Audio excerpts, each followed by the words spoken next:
What's up, guys? I just wanted to do a video about the toughness of this stock thickness. So this is 0.094, if I remember correctly. So it's pretty thin stuff. It's under 3 millimeters, aka 1/8. And the way I grind it is, you know, it's not super thin. It's pretty thin down here, but they always get thicker at the tip. So behind the edge on this guy is probably, I don't know. I'd say definitely probably 0.017, something like that. Close to 200 thousandths. So I'm just gonna run it through some wood, splitting it. This is pretty nasty stuff. It's pretty.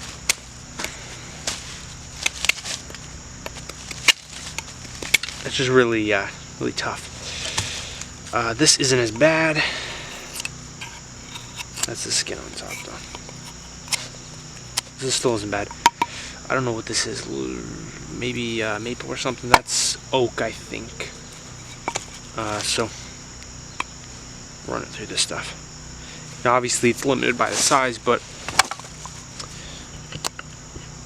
it's really it's not too. Yeah, let me just stop talking and split some wood.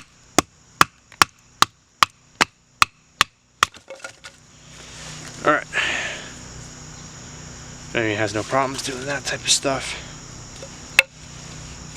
And let's do this. Yeah, I personally like the thicker stock knives. I don't like the thin stuff because it has no weight behind it. But as an EDC fixed blade, if you are concerned about weight, because I know a lot of people are, this is a great lightweight knife to carry. And you can get away with thinner stock in a fixed blade because it's just one, it's, you know, monolithic. That was on the side.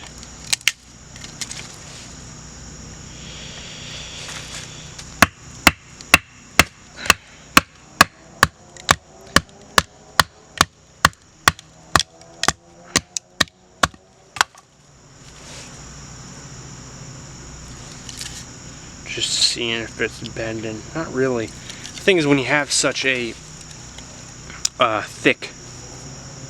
full thickness part of this saber grind, it's not a saber grind, it's a hollow, but the flats on it are that thick, it you know, it's pretty good, pretty strong, because it's got all that strength up there, kind of like Emerson does their knives. So let's keep going.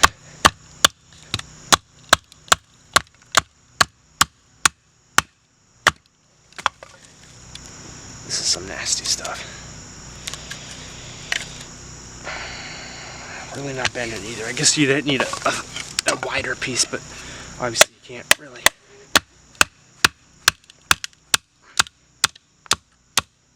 I don't even know if you can see that. Oh, not really. I'm gonna go lower. I was putting it up. Just got the new tripod tested out. This is the camera I take all my pictures with. It's a Rebel T6, so test it. It doesn't have auto zoom, so it's not super good, but the quality is good. A lot better than a GoPro. I think the sound is better too. This is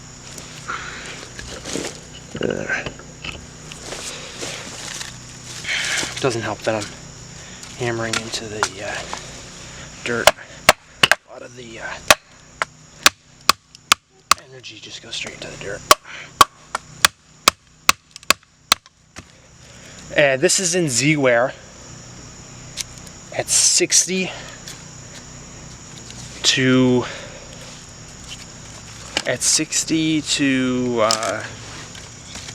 63 HRC. So that's not super soft.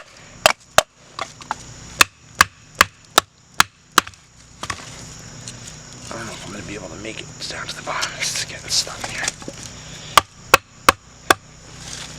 So you probably, this isn't the best grind to be batoning with.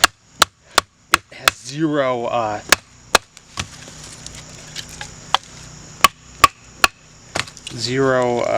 splitting capabilities. So you're just like wedging this in here. Because it's so thin and the grind goes in because it's a hollow. So you really want a convex for this or something more wedge-like. Like a real, woodworking wedge.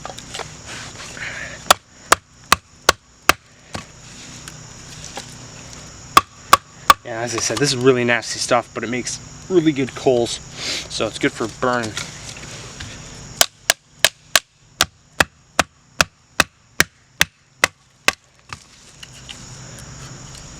Almost through.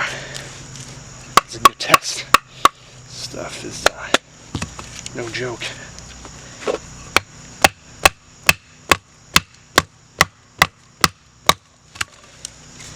It's also really important in these tests to not, like, you see some guys using like really like a hammer or something.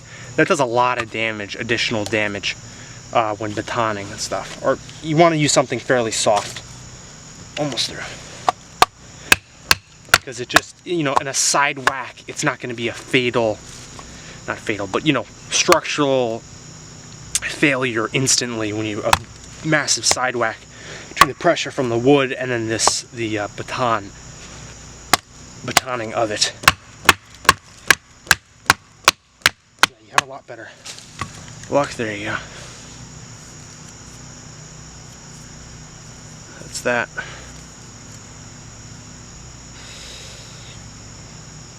Still straight. I don't know if you can see this. Like I said, the auto zoom on this thing it doesn't exist. So I can hold the thing, but I think you get the idea. It didn't bend. Remain true. No edge problems. Z-wear, I really am a fan of Z-wear. The more testing, the more I like it. When I initially did, I made a chisel ground one, chisel hollow, and I ground it really thin. And I did a nail chop test, and a chip came out, and I was bummed. But I think I have to stop making chisel grinds for the test knives because it's not a true showcase of the strength. Because especially in nail chops with chisel grinds, a lot of lateral stress is put on it because of the chisel grind comes in like that, and it's not a fair comparison, especially when you're grinding it to well under, 2. For particular knives. Not all of them are under 2, but most of them I would say. Yeah, that's it. I just wanted to show that off. We can do some tip testing. I don't know if I want to do it in this. Like I said, this is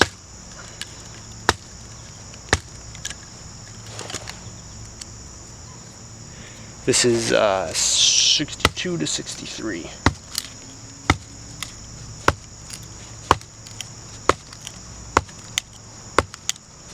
So this is why I leave the tips nice and thick. Well, you know, not everyone likes it, but you can't exactly satisfy everyone. If upon request, I can grind it thinner, but I like to have a tip. Because in an emergency, you're really not going to be able, you're not going to have to cut something most of the time. I mean, I don't know, I'm talking to my ass right here, because I really don't know. But, I don't know, it's very important to me to have the tip of your knife in a bad situation. Yes, you don't want that breaking off, ever. Some softer wood. This stuff is really soft.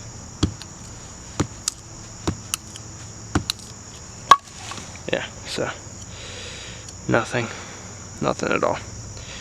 So that's some good stuff. I think I'm going to eventually might change out the hardware on it, but I'm probably going to give this knife away in a future, probably a certain follower mark on Instagram. I'll give this away, and yeah, this has a new pattern. I shouldn't say new, but it's a pain in the ass to do because it just takes a long time. And so little that is saved, but it's got the like stippling or something. That's just basically I just take a drill press and I drill little holes in there. Add a little extra grip if you're into that sort of thing. I probably just like the plain Z-wear. I just finished up this guy. This is Z-Wear 2, and that's in 5/32 thick, which I think is a perfect thickness. Personally, for me, it's a good balance. It's not quite as thick as 3/16. It doesn't warp like crazy in heat treat like these guys tend to do. They will get really badly warped, and you know, that's a pain in the ass to fix. But they are super light. And this is my Spade design. Both of these are my Spade. This is a little smaller than a normal Spade. I forget why. Oh, yeah. A guy ordered a different design, and I kind of just shrunk it into a Spade. So, yeah. Both double hollow grind. And, yeah. That's pretty much it. Thanks for watching. You got the Kydex sheath. There. Yeah, thanks for watching, and I plan on uploading a lot more videos now that I have the camera and the bipod. Alright, thanks guys.